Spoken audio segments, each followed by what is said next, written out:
Boa noite a todos. Boa noite. Vamos iniciar, né, para prestigiar o pessoal que chegou no do horário.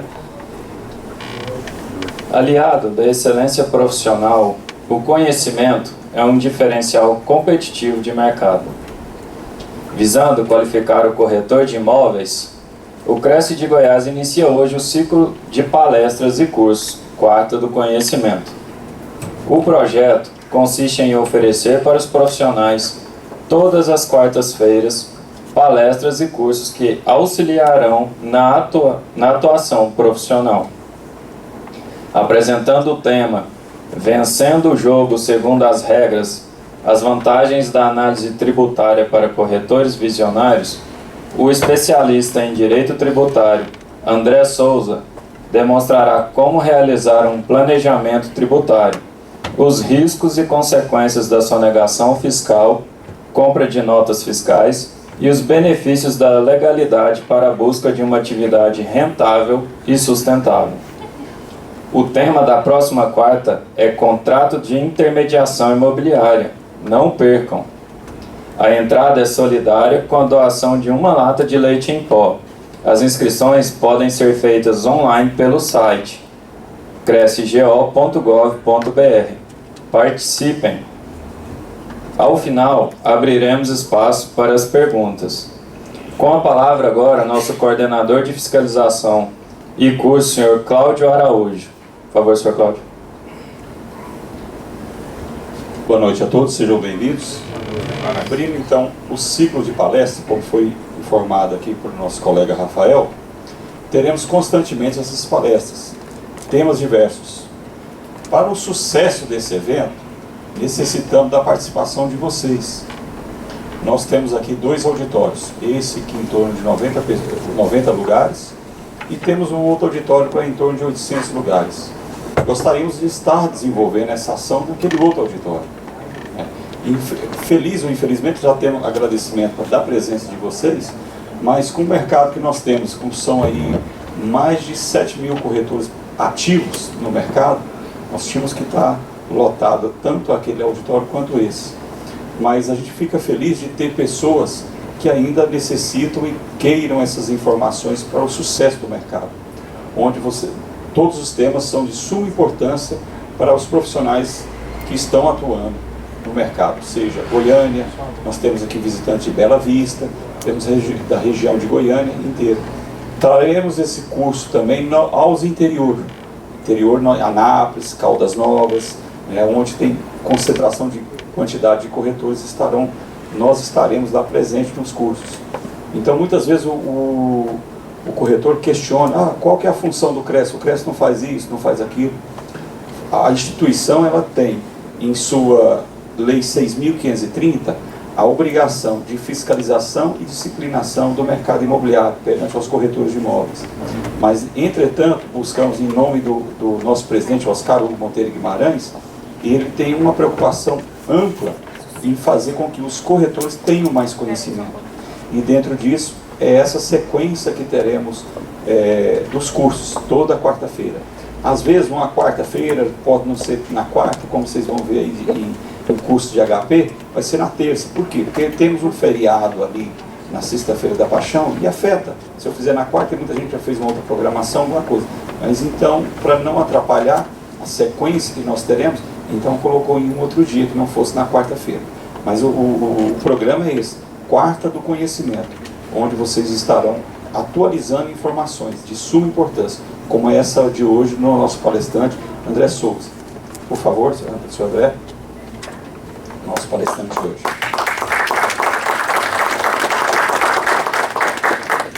Boa noite a todos. Eu agradeço realmente o privilégio de estar aqui abrindo esse ciclo de palestras com um tema realmente fundamental, que é a questão da tributação, principalmente sobre a ótica da sustentabilidade, da continuidade das atividades exercidas por vocês e diante dessa obrigação que nós temos hoje, né, de perpetuar aquilo que fazemos, da nossa atividade ser exercida dentro da máxima legalidade, com responsabilidade em relação a tudo aquilo que fazemos, principalmente pelo que chamamos de stakeholders aí, talvez os mais estudiosos do empreendedorismo já conheçam essa expressão.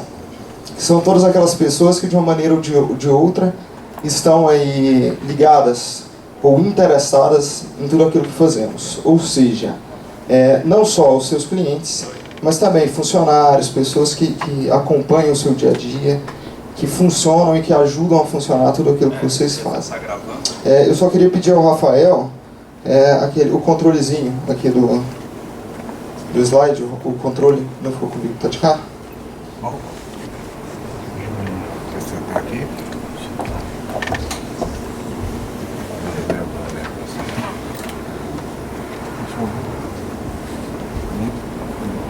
Tá, perfeito. Vamos ver se eu não apanho muito dele aqui. Então vamos lá. Dando início. Funcionando. Peraí que eu vou adianto. Bom, costumamos brincar no ramo aí do direito tributário que nós somos sempre os últimos a chegar em qualquer situação. Por que eu digo que somos sempre os últimos a chegar? Porque algo tem que acontecer no mundo civil, algo tem que acontecer no nosso cotidiano para que dê ensejo à questão da tributação. É como se o legislador tributário ele olhasse, né, o mundo e verificasse dali alguns pontos que ele possa fazer uma cobrança, uma incidência. Então, por exemplo, no começo dos anos, em 1900, né, final do século XIX, início do século XX, o que acontecia? A maior parte da renda era de tributos aduaneiros, são impostos de importação, exportação. Não se tributava renda, não se tributava consumo, serviço. Então a maior parte da renda, da arrecadação do Estado era advinda dessas questões aduaneiras aí. E foi evoluindo, tudo isso foi evoluindo. Foi se percebendo que na verdade se tinha uma produção interna e um acúmulo de riquezas em diversos pontos que se fazia necessário para a arrecadação e manutenção das atividades básicas de qualquer sociedade. Isso foi realmente alterado no pós-guerra. A guerra acaba ali em 1944, 1945, e inauguramos um novo aspecto na parte econômica mundial. Primeiramente, o Estado tinha uma função muito mais regulatória e se preocupava com poucas coisas, né, com detalhes às vezes, e deixava a economia fluir da maneira como ela gostaria, né? Era a mão regulatória, a regulação automática do próprio mercado pela lei da oferta e da procura.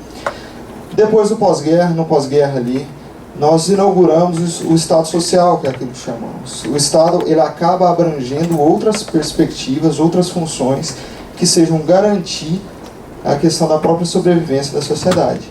Então ele passa a tratar de previdência social, ele passa a tratar de invalidez, de outras pessoas que precisam ser acobertadas e abraçadas pelo Estado.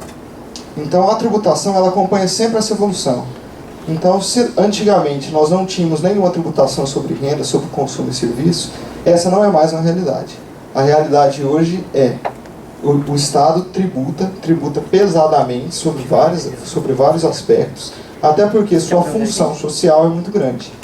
Então, para falar especificamente para vocês, eu não posso fugir ao tema, não posso fugir à questão do direito civil, a questão das práticas corriqueiras do dia a dia e como isso é tratado. Então, retomando o ponto que eu disse, que o direito tributário é o último a chegar, porque algo tem que ter acontecido no mundo, no nosso mundo cotidiano, para que o direito tributário possa prever algum tipo de incidência, né, sobre aquele fato. O artigo 722 do Código Civil, está aqui para vocês, diz o seguinte: pelo contrato de corretagem, uma pessoa não ligada a outra em virtude de mandato, de prestação de serviço ou por qualquer relação de dependência, obriga-se a obter para a segunda um ou mais negócios conforme as instruções recebidas. Ou seja, essa é uma definição, um conceito jurídico para a atividade do corretor de imóveis, né?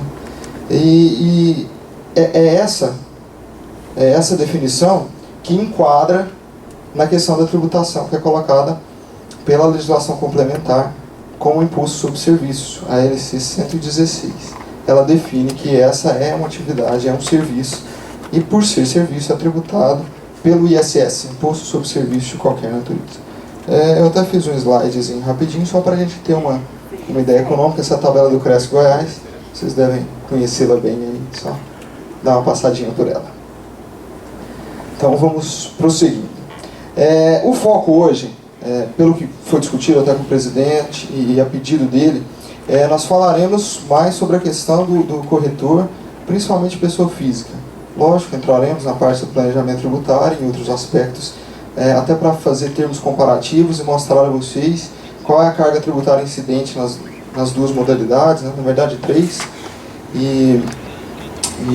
Bom, é isso. Mas essa é a carga tributária inicial de um corretor pessoa física. Ele paga um imposto de renda de até 27,5%, também é uma alíquota conhecida de vocês aí, uma tabela progressiva do imposto de renda. Um ISS de 5%, que está no artigo 71, esse quando nota é emitida. Na verdade, o autônomo, né, ele tem uma prerrogativa diferente, que também é dada pelo Código Tributário Municipal, que é aquele valor, até um valor baixo, né, cerca de 800, 900 reais, que se paga anualmente para que tenha o registro. Então ele já funciona como ISS também. E a questão do INSS, que ela ou é 11%, ali no artigo 21, e também tem um outro dispositivo ali que diz que pode ser até 20% quando autônomo. Passando o próximo tópico. Nós percebemos, pelo último slide, que realmente é uma carga tributária muito pesada e muito onerosa. A verdade é que a carga tributária no Brasil hoje consome cerca de 40% a 45% da nossa renda total. Isso para qualquer atividade que a gente vai exercer. Na corretagem de imóveis nós temos outros inúmeros problemas, que é essa questão. Então você tem uma tributação que às vezes chega a 50%, 55%, quando não a 60%. Quando não a 60%. Então, 52% hoje, certo? Sim, a questão é bem essa. Você acaba chegando, e esse slide está aí até para isso, nessa encruzilhada. Chegamos num ponto em que não sabemos o que devemos fazer. Ou continuo as minhas atividades de maneira sustentável, dentro da legalidade, e obtenho talvez uma renda pequena, né? Às vezes trabalho demais para uma renda muito pequena, ou eu escolho um outro caminho, talvez, eu vou pela ilegalidade, começo a fazer sonegação, e compro nota, utilizo nota fria, né? Que é outros subterfúgios que ouvi nos corredores, não sei se é verdade, mas parece que tem muito corretor que faz, mas não sei. Então, pode acontecer, né? Ou então você pega aquela estradinha pro lado esquerdo aqui, que é a estradinha que eu chamo de desistência. Joga tudo pro alto, não dá. Eu não consigo pagar meus impostos, eu não consigo manter uma atividade rentável, eu não sei o que eu faço, então eu desisto, vou fazer outra coisa. Pode acontecer. Você quer? Volto sim, sem problema. Certo, posso passar por e-mail, acho que vai passar uma lista para vocês, depois eu posso passar os slides todos por e-mail. Melhor? É bom que a gente encurta também, não perde tanto tempo, e eu também prometo não roubar muito tempo de vocês aqui. Então, prosseguindo. Você já foi. Essa é uma frase de um filósofo grego, Sófocles. Ele diz: não procures esconder nada, o tempo vê, escuta e revela tudo. O intuito dessa frase é um só: toda sonegação há de ser descoberta. Pode ser que a fazenda descubra depois de 5 anos e não tenha como fazer nada, mas que ela sabe. E se ela não souber, eu sei, você sabe, quem está fazendo sabe, né? E isso, de uma maneira ou de outra, acho eu, que acaba nos afetando. Até que a consciência do brasileiro, ela está um pouco cauterizada em relação à sonegação fiscal, principalmente pelo retorno que nós não vemos de nada daquilo que pagamos. Então essa é sempre uma discussão corrente em mesas de bar, qualquer lugar, restaurantes, que a gente conversa. A gente fala: eu até não me preocuparia em pagar imposto, desde que esse imposto retornasse. Que eu tivesse educação, que tivesse saúde, né, que tivesse esses fundamentos básicos. Como eu não tenho, eu também não tenho preocupação nenhuma, vou só negar mesmo. Tudo aquilo que eu puder fazer para não entregar o meu trabalho suado, né, o dinheiro suado que eu ganho para o governo, eu vou fazer. E esse é um pensamento que não é de todo errado, mas que leva à destruição do país a longo prazo. Porque a gente critica muito a questão da corrupção, mas a gente esquece de ver que a corrupção muitas vezes está em nós mesmos. Está nos detalhes da nossa vida, nas miudezas daquilo que fazemos. Somos corruptos em vários aspectos tão pequenos e achamos que tudo bem. Então, talvez, se eu só nego hoje o imposto, e meu filho, por exemplo, me vê sonegando, cresce sabendo que eu faço isso, talvez um dia ele assuma um governo, um cargo político, e ache que é correto também não pagar os impostos dele. Talvez ele ache que seja correto também tirar o dele por fora. Então, tudo é uma questão de exemplo, né? E nós estamos aqui, eu não estou aqui para dar uma palestra, nem passar a mão na cabeça, nem falar que pode sonegar mesmo, que está tudo certo. Eu sei das dificuldades que isso impõe, mas o que nós precisamos fazer é enxergar dentro da legislação subterfúgios, argumentos legais que possam reduzir a nossa carga tributária para manter a sustentabilidade da nossa empresa, ou de tudo aquilo, das nossas atividades, aquilo que fazemos corriqueiramente, né? Essa frase está aí pelo seguinte, eu vou passar agora. Esse é um julgado do CARF. O CARF é o Conselho Administrativo de Recursos Fiscais. Eu vou falar especificamente, e assim, em grande parte, sobre o imposto de renda, porque para os autônomos esse é o imposto mais pesado. Então o ISS sai um pouco de lado, tem a questão da contribuição INSS, que também é um pouco pesada, mas o imposto de renda é realmente o que pega. E é aqui onde age, é aqui em que a fiscalização age também com mais rigor, e é preciso tratar. Acho que ficou pequenininho, mas eu vou ler para vocês e depois vocês vão ter oportunidade também de ver isso durante os slides, né? Eu vou até passar aqui porque para o meu fica mais fácil. Bom, trechos desse julgado. A fraude se caracteriza por uma ação ou omissão de uma simulação ou ocultação e pressupõe sempre a intenção de causar dano à fazenda pública num processo deliberado de se subtrair no todo ou em parte a uma obrigação tributária.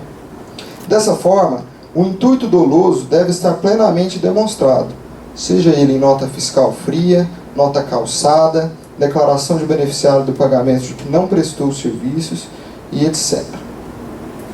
E aí ele conclui o julgamento com o seguinte dizia: nos documentos glosados há demonstração que houve evidente intuito de fraude pela parte do contribuinte, que apurou uma base de cálculo do imposto abaixo do limite, justificando-se, portanto, a aplicação da multa de ofício qualificada. Recurso provido. Até puxando uma sardinha aí. Esse voto, o conselheiro que votou, Dr. Marcos Valadão, é auditor de carreira da Receita Federal, meu professor no mestrado. Foi até uma coincidência, uma feliz coincidência. Mas por que eu estou dizendo isso? Porque muitas vezes essa omissão de receitas que é feita, ela pode gerar um dano irreversível mais para frente, né? Esse aqui é um exemplo clássico disso. Por quê? Porque ele considerou que a multa de ofício é válida. Eu não sei se os senhores conhecem a multa de ofício, mas eu vou mostrar ela para vocês aqui agora. Esse é o regulamento do imposto de renda. Na verdade aqui não tem a alíquota ainda da multa, mas ele diz o seguinte: as multas e penas disciplinares de que trata esse título serão aplicadas pelas autoridades competentes da Secretaria da Receita Federal aos infratores das disposições do presente decreto, sem prejuízo das sanções das leis criminais violadas. Ou seja, uma lei tributária já está informando a possibilidade de que haja uma persecução penal ou de que haja um processo penal contra aquele que infringi-la. Prosseguindo. Nesse caso é só pecuniário, né? O regulamento do imposto de renda ele vai tratar de penas pecuniárias. Uma vez comprovada que houve uma fraude, um documento falso, eu presto o serviço, isso vira crime.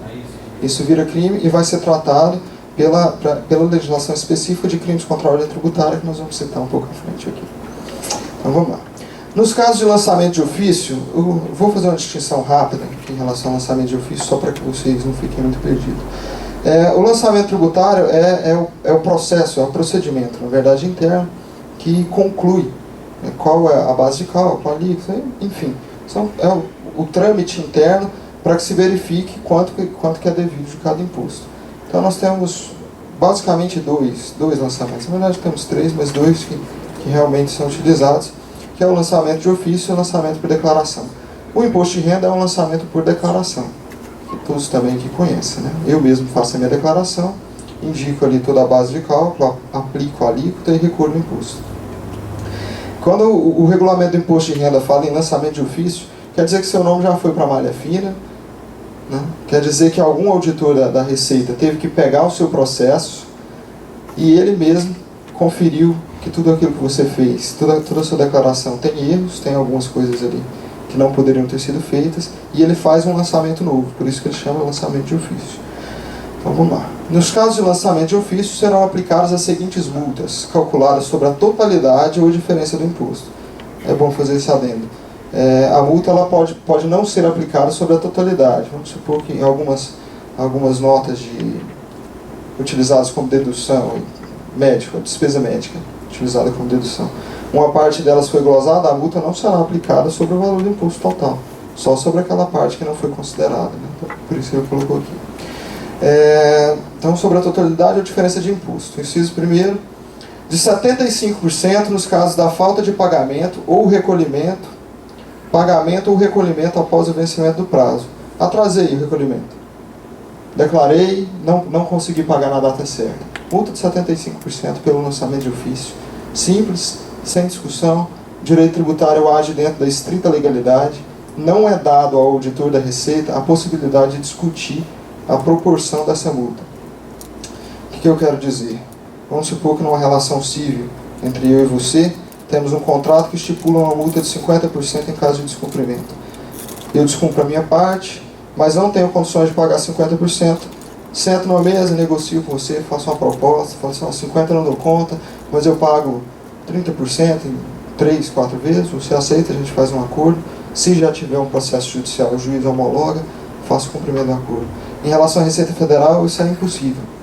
Eu não sento com o auditor da Receita, eu não sento com o procurador da Fazenda Nacional e discuto, mas espera aí, 75% é uma multa muito pesada, vamos reduzir. Não, ele não pode. Ainda que ele queira, ele pode olhar e falar assim, não, realmente 75% é pesado, mas não dá. Ele tem que agir dentro daquilo que a lei impõe. E a lei impõe essa multa de ofício de 75%. No inciso segundo, de 150% nos casos de evidente intuito de fraude definido e tal. Aí tem alguns artigos que ficaram suprimidos aqui, acho que pela cor. Mas ele indica lá a definição legal e o conceito do que é fraude, do que é simulação e outros fatos desse tipo. Independentemente de outras penalidades administrativas ou criminais cabíveis. Essa multa de 150%, ela pode quebrar. Ela pode quebrar qualquer um, na verdade. 150% é muita coisa. É isso que esse julgado disse. Bom, para eu comprovar e aplicar uma multa de 150%, eu tenho que ter indícios suficientes ou provas cabais, provas que consigam demonstrar efetivamente, né, que houve um intuito de fraude. O que é muito simples de fazer no caso de nota fria, no caso de nota emitida por alguém que não realmente prestou aquele serviço. Então gera toda essa preocupação. Prosseguindo os outros incisos, o artigo 959. As multas a que se referem, são os incisos 1º e 2º do 957, passarão a ser de 112,5% e de 225%, respectivamente, nos casos de não atendimento pelo sujeito passivo, no prazo marcado de intimação para prestar esclarecimentos, apresentar arquivos, apresentar documentação. Porque todo o processo, pelo due process of law, veio dos Estados Unidos, devido processo legal, ele precisa do contraditório, que é o que nós chamamos. Então, ainda que seja um processo administrativo, se ele instaura uma verificação, um processo de fiscalização, faz parte intimar, notificar o devedor para que ele preste esclarecimentos. Pode ser que isso aconteça por algum erro de comunicação entre sistemas e alguma coisa. Então você leva os documentos físicos, comprova ao auditor que estava tudo correto e ele deixa isso para lá. Houve, ele é obrigado. Você tem, na verdade, ele manda uma notificação para a sua residência, que normalmente acontece, né? Então, a importância também de manter sempre atualizados seus dados junto à Receita Federal. Quando há algum problema desse tipo, ele manda uma notificação e abre um prazo. Normalmente esse é o início, né, da fiscalização, é um prazo de 10 a 15 dias, 10 a 15 dias para levar os documentos físicos à Receita Federal. Uma vez que você entrega os documentos e ele mesmo assim considera que você deve ser autuado, ele faz o lançamento de ofício e abre o prazo de defesa, que é de 30 dias. E aí é um processo administrativo como qualquer outro, com oportunidade de defesa, com produção de provas e tudo mais. E ainda que o processo administrativo seja julgado contrário à sua pretensão, caso considere, né, que toda a documentação estava correta, que todo o procedimento foi legal, ou que houve algum vício no processo administrativo, isso pode ser levado à seara judicial também e ser discutido lá, sem nenhum prejuízo, né, ao contribuinte. Então, assim, só o simples descumprimento dessa notificação já gera um acréscimo também considerável em a multa. Então, é algo que também precisamos estar sempre atentos, né? E aqui é o que eu disse, que é da lei dos crimes contra a ordem tributária, que constitui crime contra a ordem tributária suprimir ou reduzir tributo ou contribuição social e qualquer acessório mediante as seguintes condutas: omissão de informação, falsificação, alteração de nota, elaboração, distribuição, né, de documentos falsos, negativa. E eu gostaria de chamar a atenção para isso aqui. Pena de reclusão de 2 a 5 anos e multa. Nós temos visto isso aqui com mais frequência do que gostaríamos. Até não especificamente ao setor dos senhores, mas dada a crise econômica, nós temos alguns clientes, outras empresas que já sabemos, sofrendo esse tipo de perseguição penal. E o processo penal não para ainda que você pague. Ou seja, vamos supor que se verifique lá um débito junto à Receita, um imposto de renda mais multa, tudo mais, R$150 mil. E você tem esse dinheiro, mas o processo penal inaugura, você fala assim, vou pagar a dívida que o processo penal acaba. Uma vez recebida a denúncia pelo juiz, o processo penal não acaba. Ele continua ainda que você pague. É lógico que aí vai se discutir a questão da função social, se é mais interessante o poder público receber ou prender o cidadão. Tem uma discussão até pesada em relação a isso. Mas eu não posso deixar de citar essa pena de reclusão, que é totalmente possível aqui, como eu disse, de 2 a 5 anos, além da multa e toda a parte financeira, né, econômica, que deverá ser adimplida junto à Receita. Então, tem uma citação breve aqui. A corrupção não é uma invenção brasileira, mas a impunidade é uma coisa muito nossa.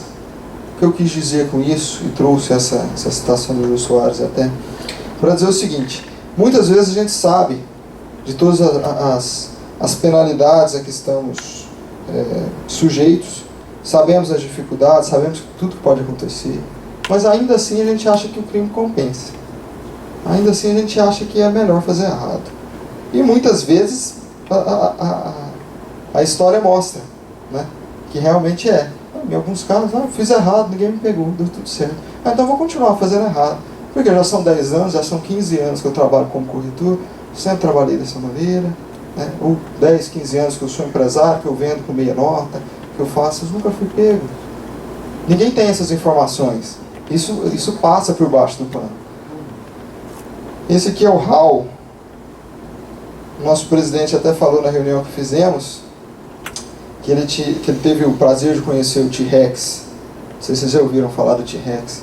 É o antigo sistema da Receita Federal, né? Muito conhecido e utilizado junto daquele dinossaurão do filme lá, porque pegava todo mundo. O T-Rex evoluiu. O T-Rex virou esse Hall aqui.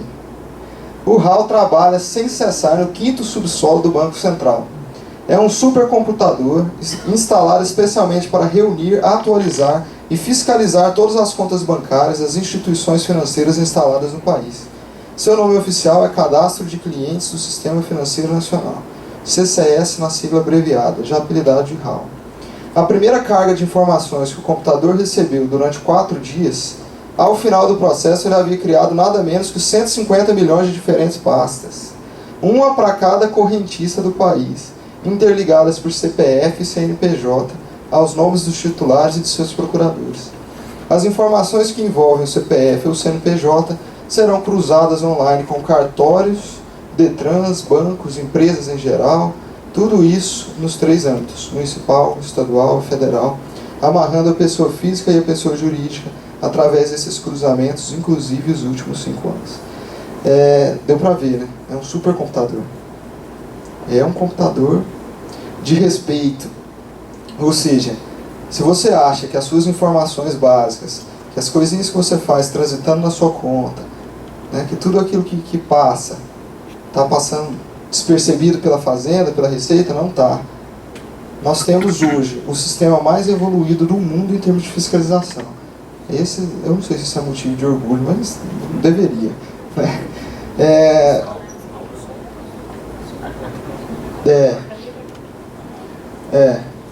Ele tem 2 computadores semelhantes a esses, um na França e um na Alemanha, mas nenhum dos 2 tem essa capacidade, não.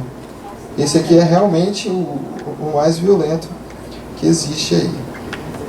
Então todas as informações, tudo aquilo que você faz, a Receita tem noção. O problema é o alcance disso tudo, né?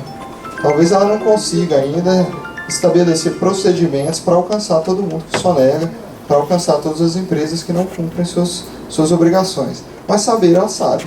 Então, se um dia passar seu nomezinho por lá e um auditor falar assim, gostei do nome desse rapaz, gostei do nome dessa senhora, vamos ver o que está acontecendo aqui. Ele sabe tudo. Ele tem noção de todas as informações que você tem declaradas e as que você tem omitido também. Porque você não pode ter um carro de 150 mil reais se seus rendimentos não são condizentes com isso.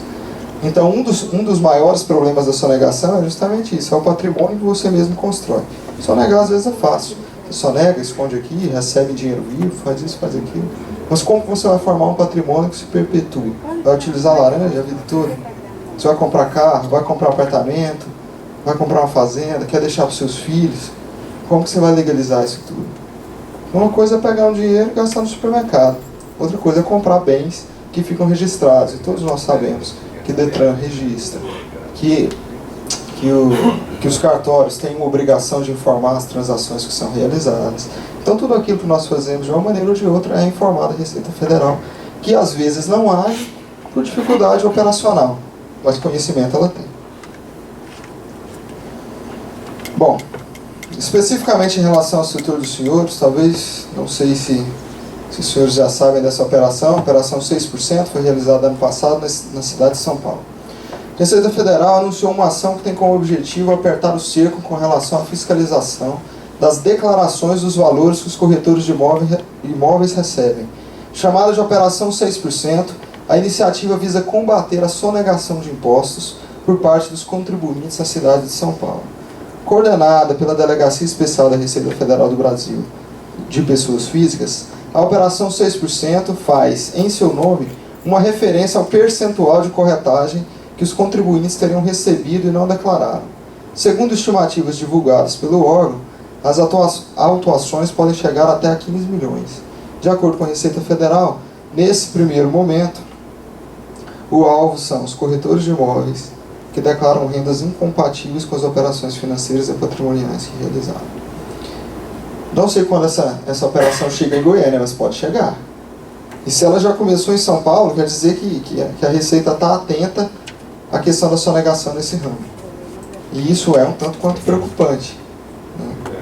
Porque ninguém gosta de ser fiscalizado. Até aqueles mais certinhos, que fazem tudo dentro da estrita legalidade, que não devem nada.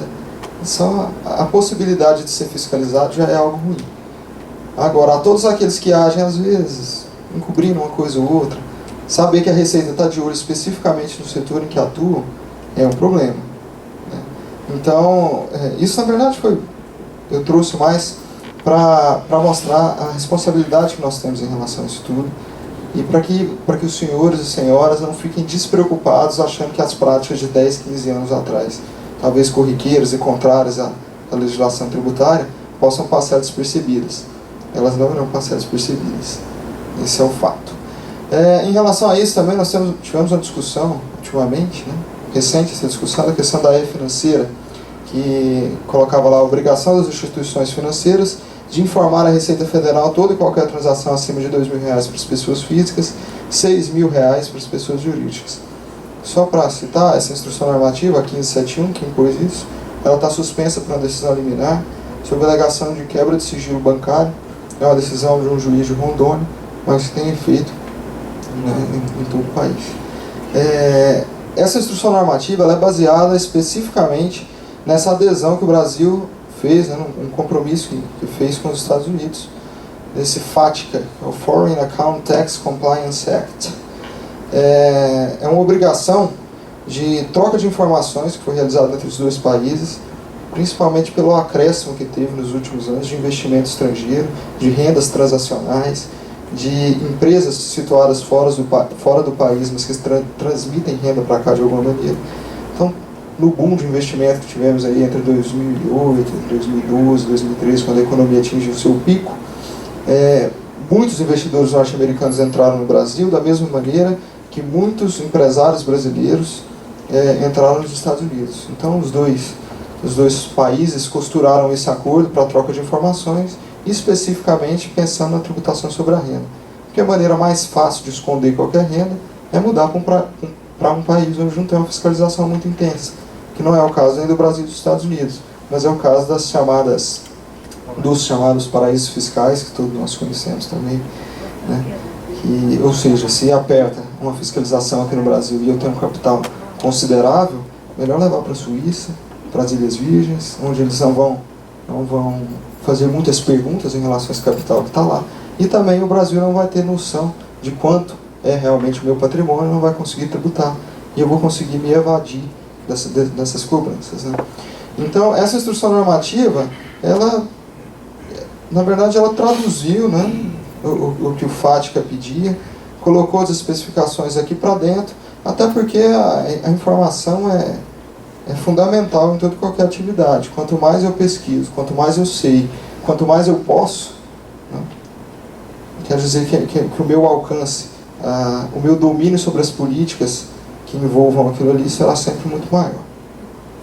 Em relação à quebra de sigilo bancário, o STF votou no final agora de fevereiro, né, uma decisão diferente da questão da instrução normativa 1571, mas que na verdade ela torna a instrução até inválida, desnecessária.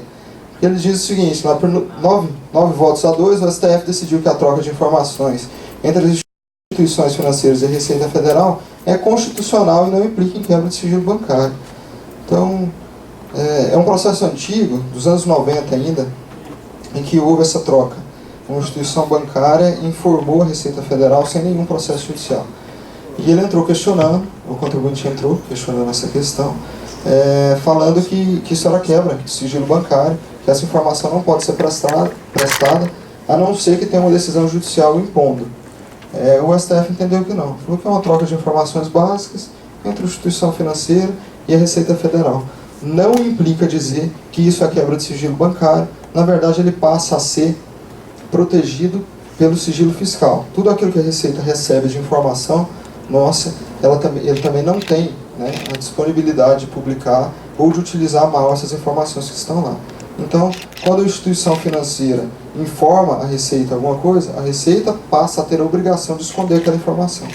Ela tem para uso interno, para combater sonegação fiscal, combater fraude, combater uma série de coisas nesse sentido, mas ela também não tem liberdade de utilizar aqueles dados para outras coisas. Bom, diante de um cenário tão tenebroso como esse que eu mostrei para vocês aqui, essa questão da fiscalização, do poder, da punição, da capacidade, de tudo isso que a Receita Federal tem em mãos hoje para fazer, é preciso que a gente enxergue soluções, e talvez muitos dos senhores já estejam assustados aí, não enxergando solução alguma para esse caso. A gente pensou em algumas coisas aqui, vamos trocar um pouco de ideia sobre isso. É um erro terrível teorizar antes de termos informações.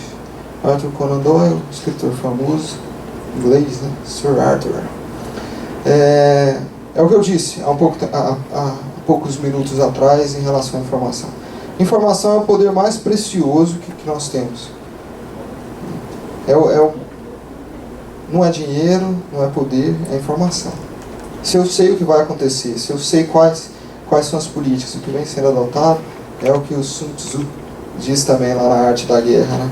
Se eu me conheço o meu inimigo, não devo temer nem 1000 batalhas. Estou preparado para isso. Então, o que nós precisamos fazer, e é isso que que é a minha função aqui hoje, é discutir um pouco, mostrar para vocês um pouco de informação sobre a questão tributária, que é realmente muito complexa.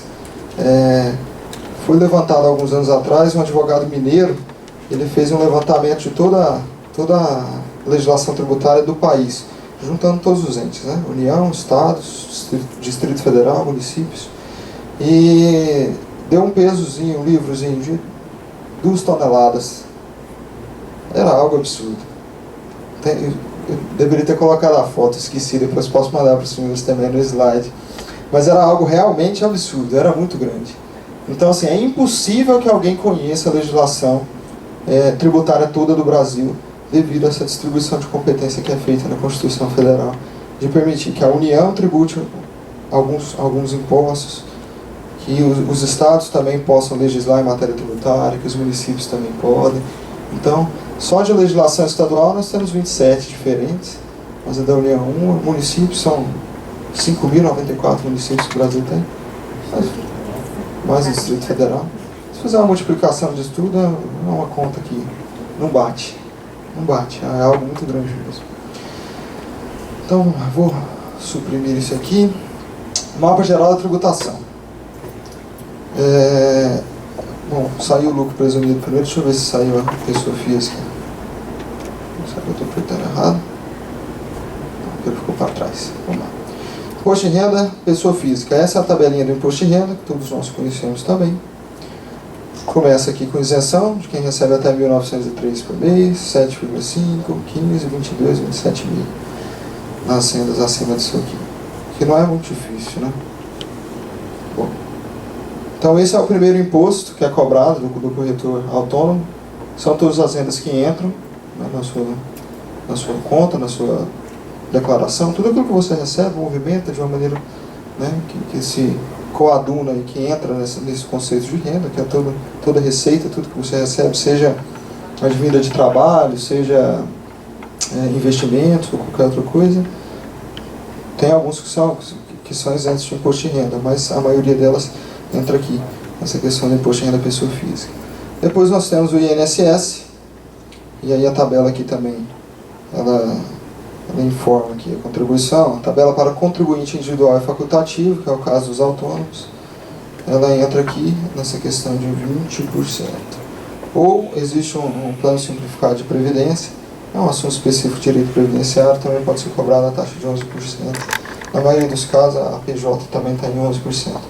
Mas, ou seja, de cara nós temos aí a incidência de 27.000% de imposto de renda, 20% de INSS, e vamos brincar mais um pouquinho.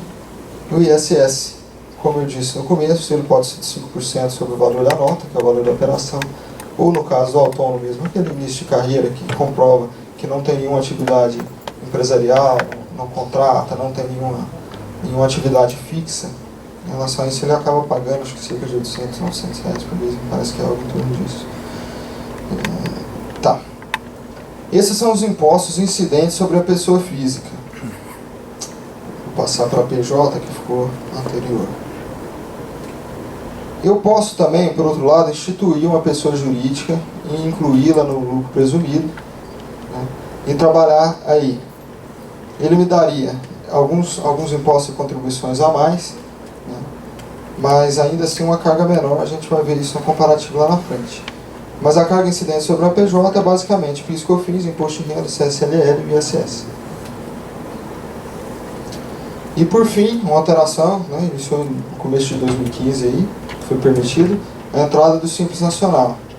Essa é bem vantajosa. Ela foi introduzida por uma alteração na legislação complementar, né? Colocou lá, o valor devido mensalmente pela microempresa ou empresa de pequeno porte optante pelo Simples será determinado mediante a aplicação das alíquotas constantes das tabelas dos anexos 1 até o 4 dessa lei complementar. E ele incluiu a prestação do serviço que trata o artigo 5º-B, o parágrafo 5º-B desse artigo, serviço vinculado à locação de bens imóveis e corretagem de imóveis, todos inclusos no anexo 3 da lei complementar. Vamos dar uma olhadinha no anexo 3, acho que está pequeno, não sei se vai dar para os senhores verem, mas até 180 mil tem uma alíquota de 6%, podendo chegar ao máximo de 17,42%, com um faturamento de até 3.600.000 no ano. Essa é a tributação pelo Simples Nacional, que nessa primeira faixa, tem isenção de imposto de renda, de contribuição social sobre o lucro líquido e sobre o COFINS também. Então ele entra, na verdade, pouquinho. E dividindo 180 por 12, nós temos uma renda de 5.000. Então essa é a conta com base nessa média mensal de R$5.000 por mês. Então eu trouxe a vocês uma simulação. Coloco uma média de receita bruta mensal de 15.000. Eu falei 5.000, eu falei errado, 15.000, perdão. 15.000. No autônomo, nós teremos aí uma carga tributária de 23,99, lucro presumido 16,33 e no Simples Nacional 6. Ou seja, é um avanço extremamente benéfico para atividades que, assim como a nossa de advocacia, não estavam inclusas no Simples até a medida que foi alterada em 2014, entrando em vigor recentemente. Esses valores estão aqui discriminados também numa outra tabelinha. Coloca aqui. Especificamente, para a renda de 180 mil, renda anual de 180 mil reais. Imposto de renda de 27,5%, dá 34.186,20 anual. 5% de ISS, 9.000. Aí eu não pago com autônomo, né? CSLL, fiz que eu fiz ali, tudo mais. Eu tenho uma tributação de 43.186. Talvez essa conta aqui para os melhores de matemática não está batendo aí 27,5%, é porque a tabela do imposto de renda é progressiva. Então eu tenho uma faixa, até a faixa de 2.000 e pouco, aplica uma alíquota menor, e assim ela vai crescendo, ela não é a alíquota de 27,5% cheia, é só sobre o excedente, né, que ele vai cobrando. Numa pessoa jurídica, pelo lucro presumido, né, jogando aqui essa média de lucro presumido de 4,80 de imposto de renda, temos 10.224, os mesmos 5% de ISS daria 9.000, CSLL 2,88 daria 3.600, PIS 0,65, COFINS 3%, pagaríamos anualmente uma tributação de 29.394. E por fim, no Simples Nacional, 6%, 10.800, uma continha bem simples aí. A questão do Simples ela é extremamente benéfica para quem está começando, para quem tem um faturamento abaixo, principalmente pela redução das obrigações acessórias, né? Eu acho que talvez isso seja um dos pontos, além do econômico, que já provou ser excelente. Ele também reduz, ele simplifica, como o nome diz, né, as suas atividades. Além de pagar imposto não é nem o mais difícil na seara tributária. O mais difícil na seara tributária é entender como escriturar aquilo tudo. Quais são os documentos que você tem que informar, como você informa, como passa, salve em SPED, aí o sistema que faz o controle da sua empresa choca com o sistema da Receita Federal, as informações saem cruzadas, saem de maneira errada. Então essa parte de obrigações acessórias é bem complicada. Até mesmo porque tem um monte desses lançamentos que são feitos por homologação, né? Eu disse, por declaração. Eu declaro e a Receita homologa depois. No Simples Nacional não. Eu informo o valor, já sai a guia certinho com a alíquota aplicada e tudo mais. Ou seja, por essa simulação, e pouco demonstramos aqui, ficou evidente que a atuação como autônomo ela fica cada vez mais complicada. Ela fica realmente muito difícil. E que é preciso encontrar maneiras novas de se organizar para que a tributação alcance um nível de rentabilidade e sustentabilidade desejado, que é mais ou menos aquilo que a gente tratou no começo da palestra, né? Essa é a nossa intenção. Então, finalizando, até para não me estender demais, gostaria de falar um pouco sobre governança e sustentabilidade. São assuntos novos que vêm sendo tratados principalmente dentro do estudo de empreendedorismo. Nesse ponto eu cito a Endeavor, que é um site, na verdade é uma associação de pessoas que se juntaram para estimular essa questão do empreendedorismo, de criar novas empresas, de ter novas metas, de evoluir o máximo possível. E a Endeavor ela trata de 3 princípios básicos que são tratados para a continuidade das atividades. É uma tentativa muito eficaz, na verdade, muito até bonita mesmo, é bonito dizer isso. Que a empresa ela tem que se perpetuar no tempo, ela não existe para você aqui e agora. Ela é uma atividade que você exerce, que você leva da melhor maneira possível, é o seu sustento, é como paga as suas contas. Mas uma PJ, né, uma pessoa jurídica, a tendência é que ela se separe de você, que ela seja realmente autônoma e que ela venha a existir mesmo quando a sua presença física não estiver lá. Esse é um pensamento tão correto, tão justo, né? Porque a nossa vida é algo muito sofrível, muito tênue, muito arriscada. Qualquer momento pode acontecer alguma coisa, você parar numa cama de hospital e precisar dos rendimentos do seu trabalho, e nesse ponto confiar no governo anda complicado. Agora, se você tem uma empresa extremamente organizada,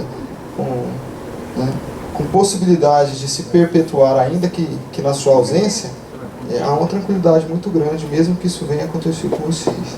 Então, eu trouxe os 4 princípios básicos da governança. São eles: transparência, equidade, e eu vou tratar dos outros 2 no próximo. Vamos lá. A transparência consiste no desejo de disponibilizar para as partes interessadas as informações que sejam do seu interesse e não apenas aquelas impostas por disposições de leis ou regulamentos.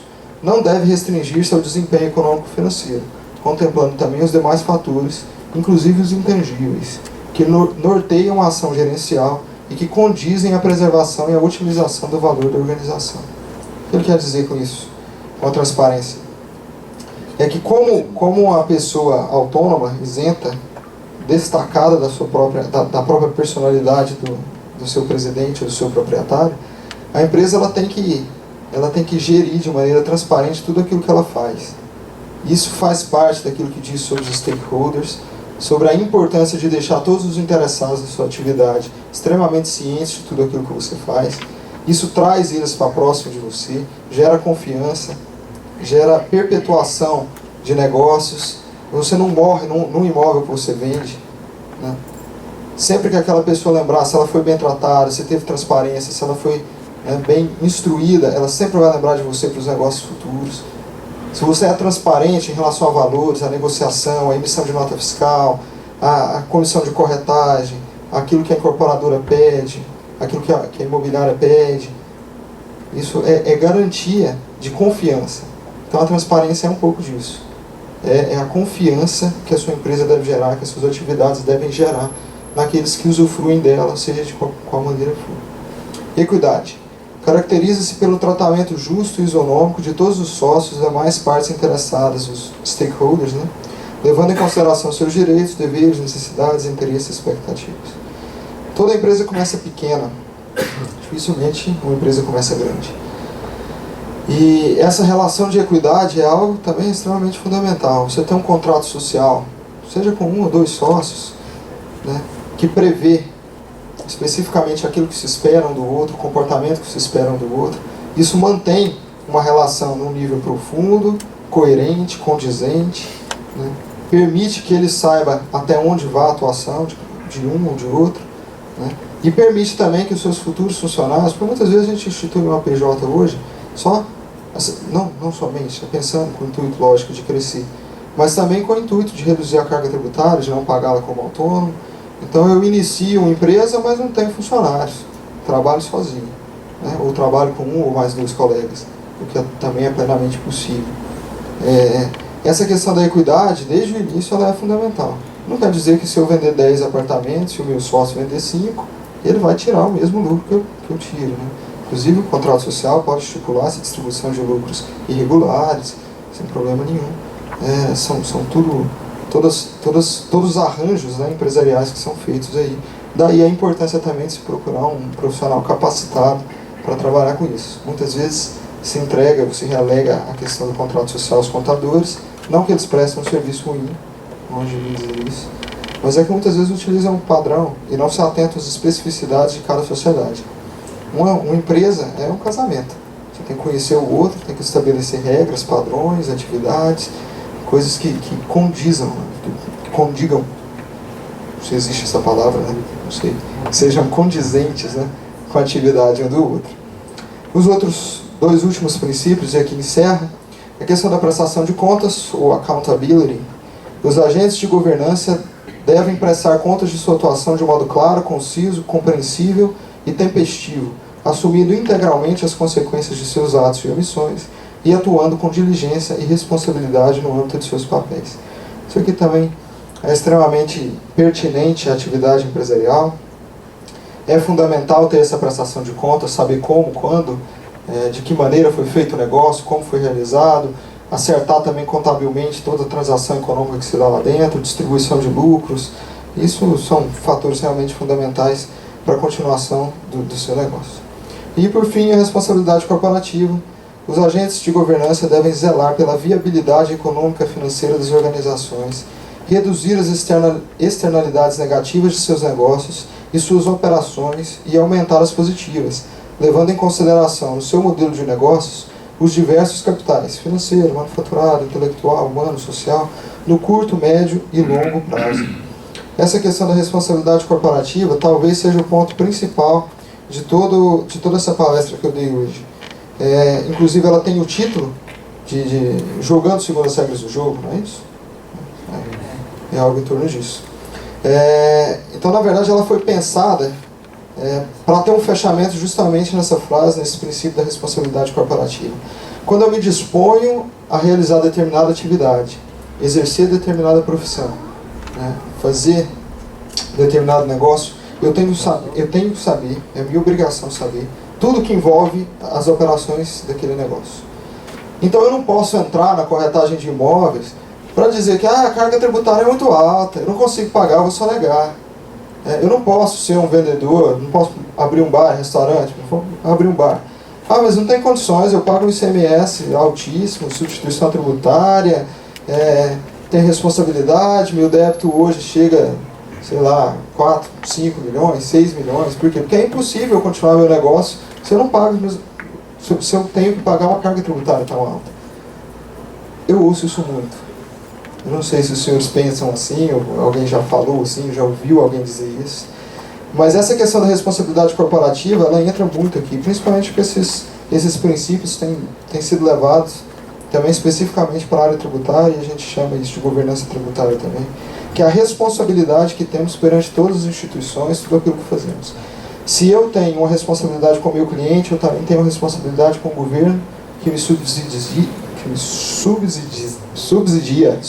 opa, quase que não sai, que me subsidia em várias coisas, em vários empreendimentos que eu faço, apesar da falta de segurança, apesar da falta de saúde, apesar disso tudo, é aquele negócio. Eu tenho que fazer o certo, ainda que ninguém esteja fazendo, e não é porque todo mundo faz errado que eu também posso fazer errado. Então, essa questão da responsabilidade corporativa é o que eu gostaria de deixar como mensagem para vocês. Eu sei que essa parte tributária é complicada, mas que os senhores já conhecem porque trabalham nesse setor. Talvez nada do que eu tenha dito até agora seja uma extrema novidade para os senhores, para as senhoras. Talvez nada do que foi revelado aqui seja, nossa, inventou a roda, vai mudar a minha vida, a partir de agora eu posso instituir coisas diferentes, vou ter uma redução da minha carga tributária extremamente monstruosa, o que vai me permitir ficar rico do dia para a noite pagando pouco imposto. Eu acredito que eu não trouxe nada disso, eu tenho certeza que eu não trouxe nada disso, e acredito também que eu não trouxe talvez muitas novidades para os senhores, mas eu trago isso, essa essência, essa questão de responsabilidade, a questão da perpetuação, a questão daquilo que vamos deixar para a posteridade. E eu não falo de deixar a sua imobiliária ou a sua atividade econômica para a posteridade, porque isso outros virão, outros tocarão, empresas começam, empresas terminam, mas eu digo pelo exemplo, por tudo aquilo que a gente faz. Tem um filme que eu gosto muito, Gladiador, antigo, né? Ele fala bem no começo do filme, né? O que fazemos em vida ecoa na eternidade. E eu gostaria de finalizar com essa palavra, não pela perpetuação econômica, mas pelo exemplo que os senhores têm a dar em todas as suas atividades, em todos os segmentos que são realizados, por essa responsabilidade que nós temos como cidadãos, como seres humanos, e essa é uma responsabilidade de sustentabilidade, de continuidade, de preservação, de demonstrar que nós somos responsáveis com tudo aquilo que fazemos. O Brasil muda, pode demorar, pode ser que a gente não veja, pode ser que realmente demore muito tempo. Mas se a gente quer um país melhor, se a gente quer uma nação que respeite os nossos direitos, né, a gente precisa fazer a nossa parte. Então toda essa parte de corrupção, nós não podemos nos corromper porque o sistema é corrompido. Eu não posso me corromper porque o governo é corrompido. Eu não posso deixar de fazer a minha parte porque o outro não faz a dele. Então é isso. Eu agradeço muito pelo tempo que os senhores gastaram aqui comigo. Espero ter ajudado de alguma maneira. Me coloco à disposição também para perguntas e respostas, né? Se alguém tiver aqui, acho que tem até outro microfone. Depois das perguntas e respostas, acho que a gente pode finalizar. Obrigado a todos. Pessoal, nós vamos iniciar agora as perguntas. E aí eu peço a gentileza que vocês levantem a mão, que eu vou levar o microfone até vocês para que todos possam ouvir. Nós vamos ter 20 minutos de perguntas, tá? Obrigado.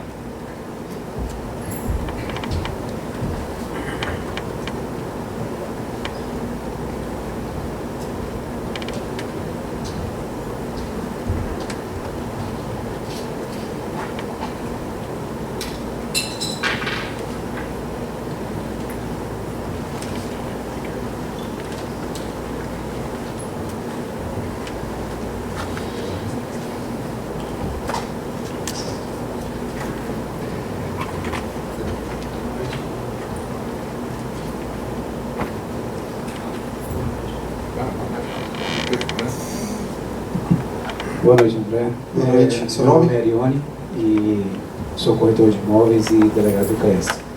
Recentemente eu estou transferindo uma empresa que havia montado em Caldas Novas, de corretagem de imóveis, e percebi que aqui em Goiânia existem algumas taxas diferentes, uso solo, de coisas assim, que eu acho que é correto também. Mas, porém, eu observei que no meu vem a abreviação ME. E eu olhei a parte dos simples, eu não me recordo da contadora ter colocado para mim, e principalmente esses valores, né? Eu me enquadro em qual desses aí? No PJ, no jurídico ou no simples? Sim, a AME é a microempresa individual, né? Microempreendedor individual. Ele também é permitido, a questão que deve ser olhada é a parte do faturamento. Ele tem primeiro um capital social inicial que é um pouco mais alto, salvo engano são 100 salários mínimos, é isso mesmo? Fabiano, lembra? 100? Acho que são 100 salários mínimos iniciais. E ele tem um faturamento de 60 mil anual. Então, se extrapolado esse faturamento, você automaticamente é desenquadrado e aí entraria, acho que automaticamente para o lucro presumido. Então é preciso dar uma olhada nisso aí. Até porque pode ter outras infrações, porque o ME é uma legislação muito específica.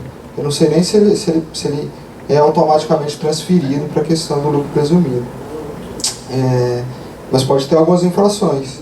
Porque como ela é uma empresa individual, teoricamente para passar para o lucro presumido ou até para o lucro real, você teria que ter uma sociedade em si, né? Então pressupõe a existência de outros sócios. Tem que dar uma olhada em relação a essa questão do ME. Mas é nevrálgico, é um ponto nevrálgico e bom, é isso.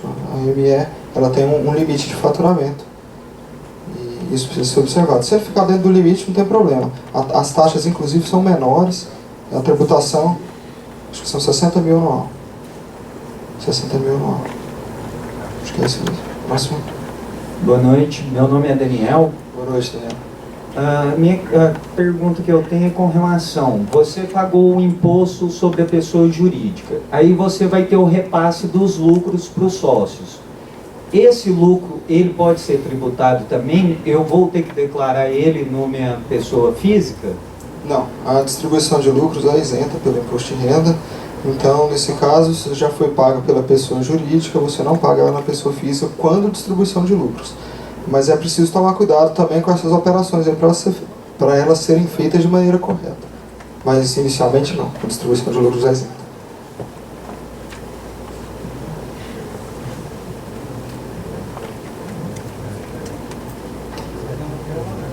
Quando tu fala questão de Seu nome? distribuição... Seu nome? Bruno. Quando você fala questão de distribuição de lucros, essa distribuição de lucros você fala por questão de prolabore ou questão mesmo de distribuição de rendimentos? Seria a divisão aquela natural, onde Não, a distribuição de lucros é essa divisão. Ela nem sempre precisa ser feita no final do ano, ela pode ser feita no período que vocês mesmos estabelecerem dentro do contrato social da empresa. A questão do prolabore, ela já tem em si as suas obrigações tributárias em relação a ela, porque o prolabore é como se fosse um salário. Normalmente o empresário tem que indicar alguém que administra a empresa e ele coloca um prolabore de um salário mínimo só para fins fiscais, para reduzir, para não ter nenhum peso muito grande em relação à contribuição social, que é o que mais pesa mesmo. Meu nome é Wellington, e a minha dúvida, André, é a respeito, por exemplo, quando a gente vende bens acima de 1 milhão, aquela escala que agora saiu um novo decreto e que houve um aumento da alíquota para 22 ponto alguma coisa sobre o imóvel na categoria de valores. Não, sobre a venda mesmo do imóvel, né? Às vezes nós temos uma categoria de 1 milhão, 3 milhões, 5 milhões, e aí parece que acima de 3 milhões houve um aumento dessa retenção na hora que você registra, na hora que você faz uma escritura no novo adquirente. Eu queria um pouquinho dessa clarificação nesse assunto, porque como está novo o aumento, eu não estou a par de forma correta. Sim, especificamente para tratar sobre o aumento e sobre essas alíquotas, a gente precisaria colocar na tela aqui essa tabela progressiva que foi colocada. Eu posso colocá-la nos slides. Meu e-mail está aqui, inclusive, se vocês quiserem anotar e tal, tirar alguma dúvida, por e-mail eu posso enviar até, às vezes, uma resposta mais completa àquilo que vocês estão necessitando. Mas especificamente em relação a esse decreto, uma coisa que a gente olha inicialmente em toda matéria tributária é a questão da pirâmide de Kelsen, que nós chamamos. É uma estrutura normativa hierárquica que demonstra, né, todo o escalonamento de regras que devem ser respeitadas dentro do ordenamento jurídico nacional como um todo. Eu falo especificamente dela para direito tributário, porque nós podemos observar ela muito claramente. Então nós temos a Constituição Federal no topo da pirâmide, vamos descendo para as emendas constitucionais, leis complementares e ordinárias, decretos, instruções normativas e tudo mais. Por que eu digo isso? Porque a Constituição Federal, ela amarrou o sistema tributário nacional todo nela. Então, ela já definiu ali quem é competente para quê e qual é o instrumento legislativo adequado para tratar sobre tal matéria. Então, quando a gente fala no aumento de alíquota, a primeira coisa que a gente verifica é se há legalidade no instrumento que introduziu essa norma ao sistema. Então, vamos falar aí do aumento substancial. Esqueçam nessa hora. Sai de 15 para 22 e tudo mais. É preciso verificar exatamente qual foi o instrumento legislativo utilizado, se foi um decreto, se esse decreto respeita as leis que lhes são superiores. Esse é o ponto fundamental.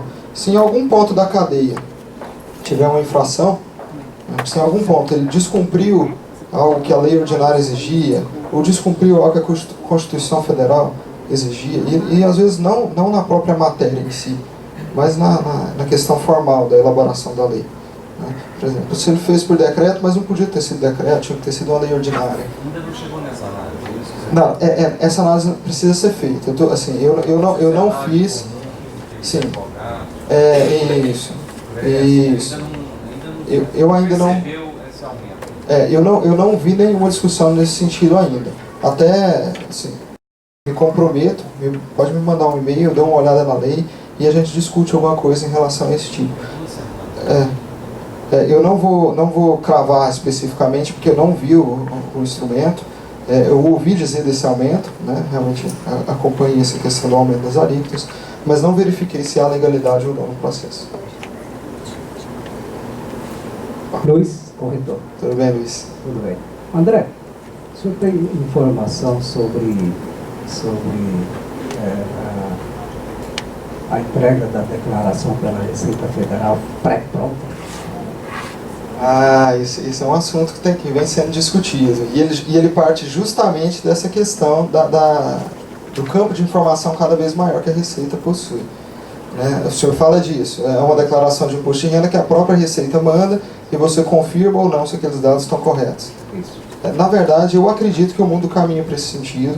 Acho, inclusive, que é mais adequado. É uma maneira mais segura. A Receita Federal já informa, com base em todos os dados que ela tem, ela já te informa quanto você deve pagar. E se houver alguma coisa diferente, você mesmo declara. Lógico que isso vai praticamente zerar a questão da sonegação fiscal, porque se você quiser reduzir o seu imposto através de sonegação, você vai ter que levar seus documentos falsos, ou qualquer coisa que você tenha preparado como fraude. Fala assim, não, Receita, não era 100 não, é só 50. E aí se ela pegar, aí... Meu Deus, não sei o que vai acontecer. Mas enfim, essa não é uma discussão para os próximos anos entrar em vigor, mas é algo que já vem discutindo até em termos mundial. A questão da declaração de imposto de renda e, na verdade, de todos os impostos, a declaração pré-pronta né, diante de todo o campo de informações que eles possuem, o banco de dados que eles possuem, tudo que eles têm, caminhamos para lá. Mas não é algo para os próximos anos, eu acho. André, meu nome é Cruz, eu sou relator do mercado, deve ter muitos colegas aqui, com relação àquele simples. Sim. Por exemplo, a gente se enquadraria no simples com um determinado valor adquirido durante o ano, né? Sim, faturamento anual. Então nós podemos participar, se enquadrar nesse modelo? Sim, perfeitamente no Simples Nacional. Aí o contador que... Isso, é bom... Como pessoa física, né? Sim, é bom conversar tanto com o contador como com o advogado especialista na área, para ver como se enquadra essa questão societária de vocês. Se individual, a gente pode falar em IRELI, né, que é a empresa individual, é uma empresa individual também, que não precisa de outra pessoa para formar a sociedade, mas também pode falar, por exemplo, uma junção de 2 ou 3 corretores, né, que montem, por exemplo, uma PJ limitada, e desde que regulamentem corretamente a questão da distribuição dos lucros e tudo mais, pode ser bastante interessante também para a atividade. Seria uma alternativa mais adequada, né? O Simples Nacional ele acaba sendo mais adequado pela... É até engraçado isso, mas é porque ele é mais simples mesmo. Tantas obrigações acessórias, ele vem em uma guia só quando eu já informo meu faturamento. Então, ele é bem mais simples de ser administrado. E ele é o início de tudo. Na verdade, a gente começa no simples, mas sonhando em chegar logo no lucro real. É o que a gente briga. Quanto mais imposto de renda eu pagar, melhor é. Quer dizer que eu estou ganhando mais.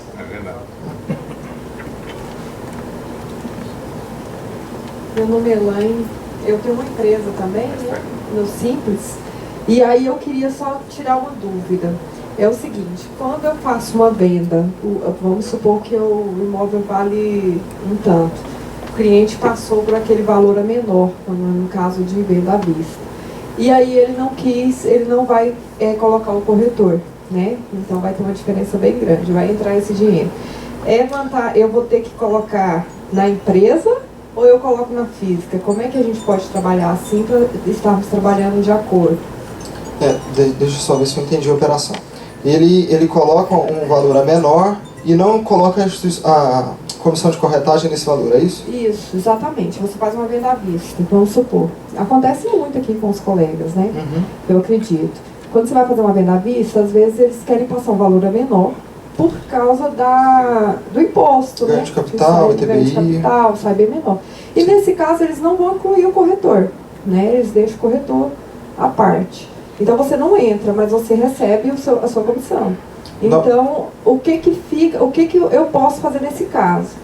Porque eu tenho até uma grande dúvida, porque você tem uma empresa, eu tenho uma empresa, né? Uhum.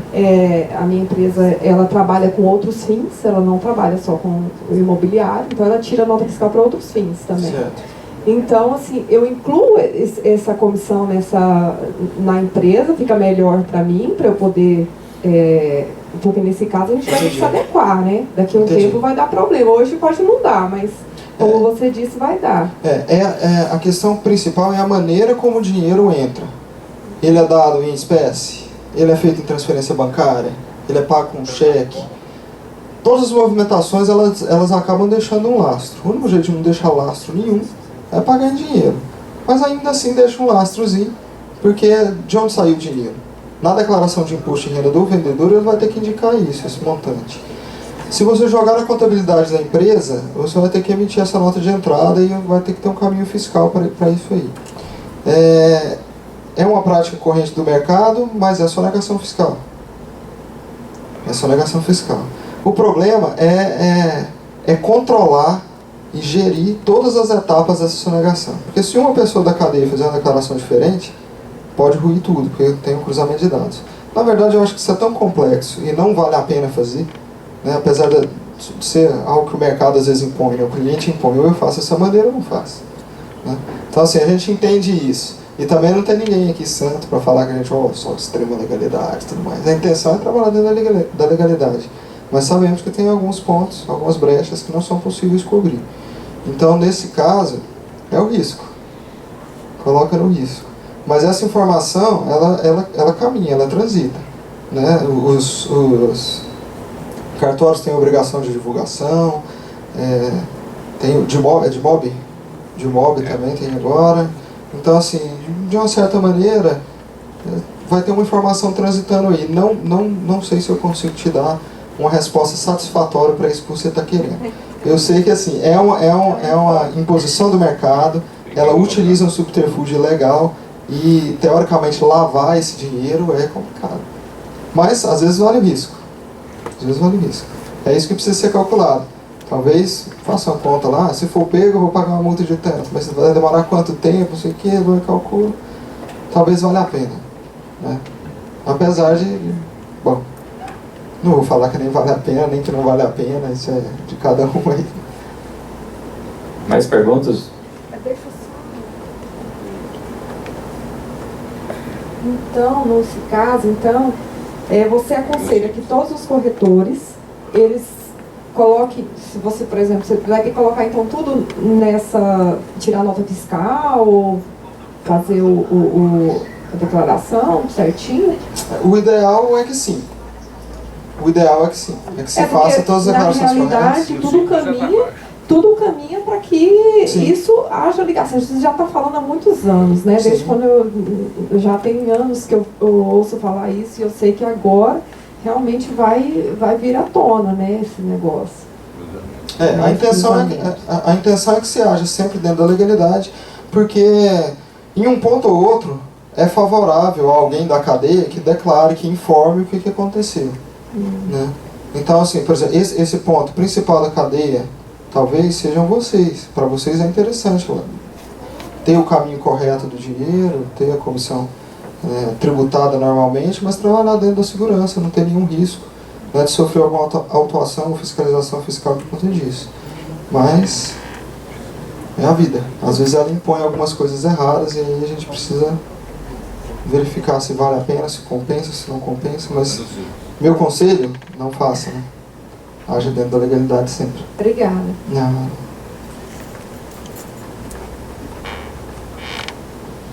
Há hoje uma lei chamada Declaração de Ocorrência. De ocorrência, quando houver, e nesse caso ela vai ter que declarar, ela vai ter que notificar, ela vai ter que informar a Receita, então é de ocorrência, né? Que houve esse negócio que foi vendido. O cliente não vai saber, a Receita também não vai informar, né? Ele não é obrigado a saber, nós não somos obrigados a comunicar. Isso fica a cargo da Receita, a Receita não vai dedurar nesse caso. Então, existe essa declaração de ocorrência, em que houve essa negociação, né? E que para o corretor se livrar de qualquer ação, né? Eu acredito, eu faria isso, né? Eu faria a declaração de ocorrência. Foi feito agora de inocorrência quando não há a ocorrência, tá certo? Então, essa é a colocação que eu faço para ver se esclarece um pouco também, se você me permite, né? A nossa classe, para ela contribuir nesse sentido. Contribuir com a Receita, mas se livrando do processo. Era isso. Excelente colocação, é até importante, porque muitas vezes a relação com o cliente fica prejudicada em relação a esse sentido e precisamos efetuar a venda e tudo mais.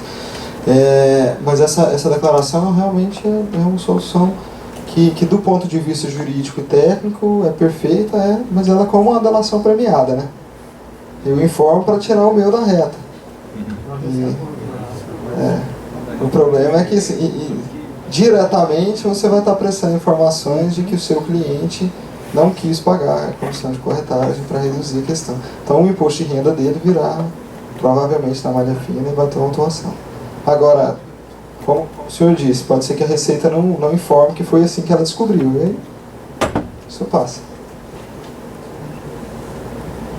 Já respondeu o que eu ia perguntar, essa questão mesmo do de imóvel mesmo, quando você vai fazer a declaração de PJ, né, que é obrigatório, agora anualmente, dentro do de imóvel, ele já vai também constar as minhas receitas pessoa física dentro, né, nesse recebível da PJ? Não. O DIMOB informa apenas as suas transações imobiliárias, né? Seja aluguel ou o que for. São as operações da PJ. É preciso segregar bem esses dois pontos. Uma coisa é a pessoa jurídica, outra coisa é a pessoa física. Apesar de elas se comunicarem nessa questão de distribuição de lucros e tudo mais, elas são autônomas perante a Receita Federal. Então essa questão aí da declaração, a gente é obrigado a fazer ela como PJ por todas as transações que a gente fez. Isso automaticamente vai cair no que você falou, que é a questão do cliente, se ele declarar ou não, a Receita vai pegar ele. Essa que é o que eu disse sobre a cadeia, né, toda. Sempre vai ter alguém na cadeia que para ele é mais interessante fazer a declaração ou não. Uma vez feita a declaração, quem não declarou, automaticamente vai ser pego pela Receita. André, meu nome é Williams, eu trabalho na corretagem de loteamento, trabalho com vários imobiliários. Tenho o MEI, né, que é uma empresa também pequena. A declaração, tipo assim, do MEI, de todos eles, se eu der um desconto, vamos supor, à vista, a entrada de um lote custa 5 mil, aí eu dei um desconto lá de R$500 na exposição, que pode acontecer.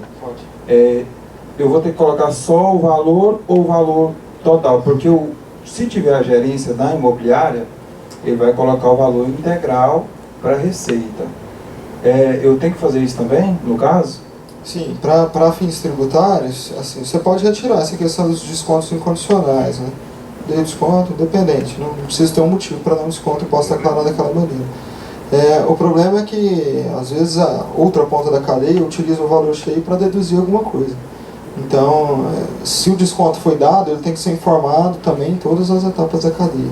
Ele não pode ser dado por você e aplicado só na nota fiscal que você emite. Se tem outra PJ, outra pessoa física no meio da transação, ela também tem que informar o mesmo valor. Senão, quando cruzarem os dados lá, vão perceber que tem alguma incongruência aí. O desconto vai ser tributado. Sim. Meu nome é Iso e eu gostaria de fazer a seguinte pergunta. O corretor que presta serviço para uma incorporadora. No momento da venda de uma unidade, geralmente existe lá um desconto de 50% do valor da comissão, ou seja, 4% para a própria incorporadora, mais um percentual que seria 4% para o gerente, mais alguma coisa para o coordenador. Bom, para um total de 4%. Esse corretor, como ele se definiria, uma vez que no ato da assinatura do contrato de compra e venda, o comprador declara que contratou esse corretor, apesar de ele usar a crachá da incorporadora, e para esse corretor ele está pagando 4%. Como ele se defenderia de uma situação tão complexa? Na verdade, aí a gente já invade uma seara muito mais trabalhista do que tributária, que é a relação, né, do corretor com a imobiliária. Assim. Enfim, não tenho muita competência para tratar sobre esse assunto. Mas isso aí vai depender. Se você opera como pessoa jurídica, na verdade você é mais uma parte na cadeia. Então, suas obrigações tributárias serão repassadas para o imobiliário, porque teoricamente teria que haver um contrato, né, de parceria entre a imobiliária e a empresa que está prestando serviço diretamente para a venda dos imóveis. Mas especificamente sobre o que você perguntou, e eu acredito que a pergunta do senhor é muito mais de cunho trabalhista do que tributário. Isso acho que é assunto para uma próxima palestra e para alguém que tenha competência para tratar sobre isso. Boa noite, meu nome é Luciane. Eu estou com uma dúvida.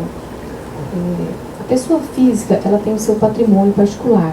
E hoje está bastante usual ela ser orientada a abrir uma pessoa jurídica, integralizar todo aquele patrimônio, né, como capital social da empresa, né?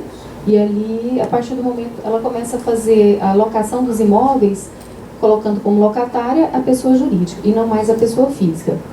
Ocorre que algumas pessoas estão comprando, já tem a pessoa jurídica instituída e vem adquirir outros imóveis.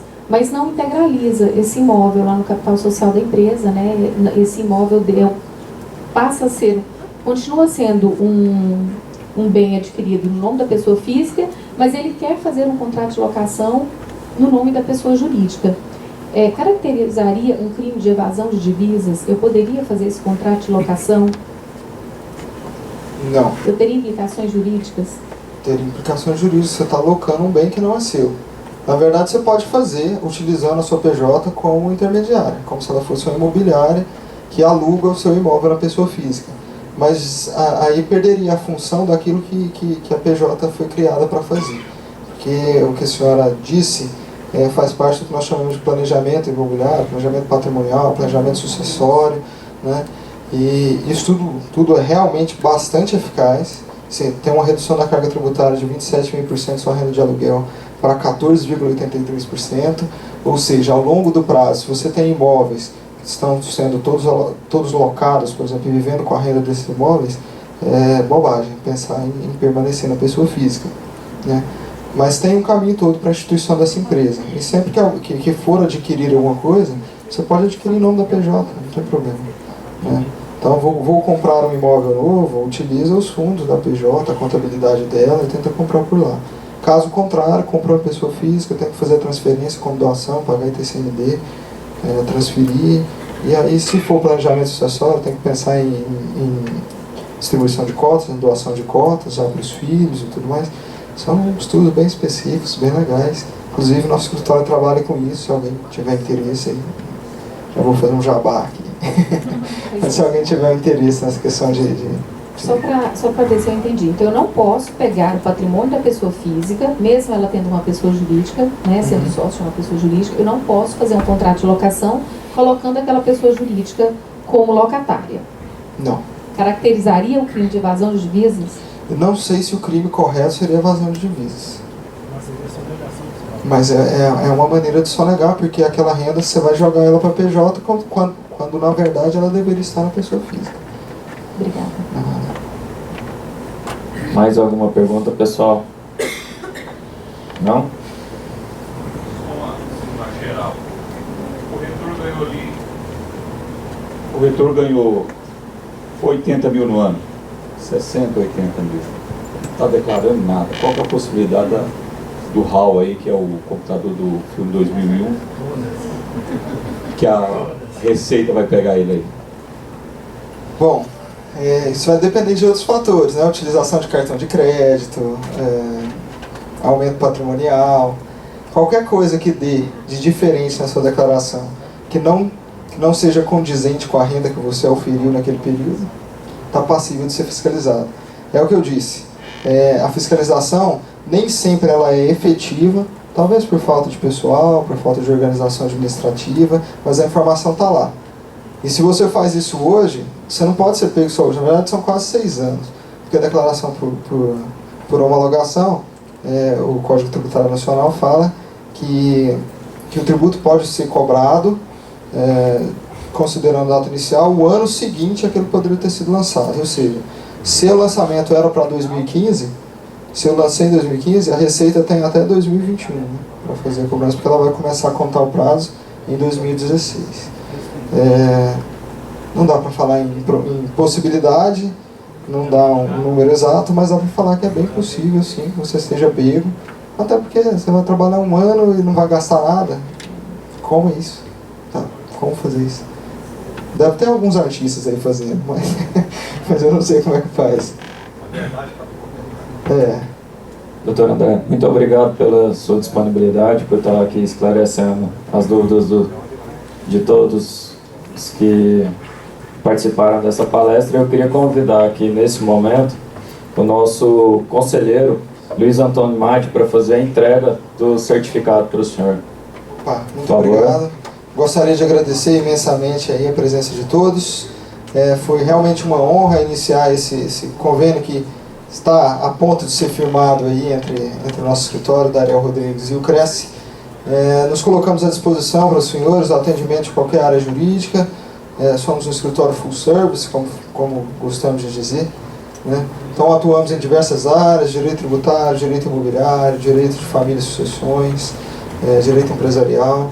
Então, qualquer problema, nos colocamos à disposição. Qualquer dúvida também, meu e-mail segue aqui. Teria o maior prazer em respondê-los aí. Muito obrigado.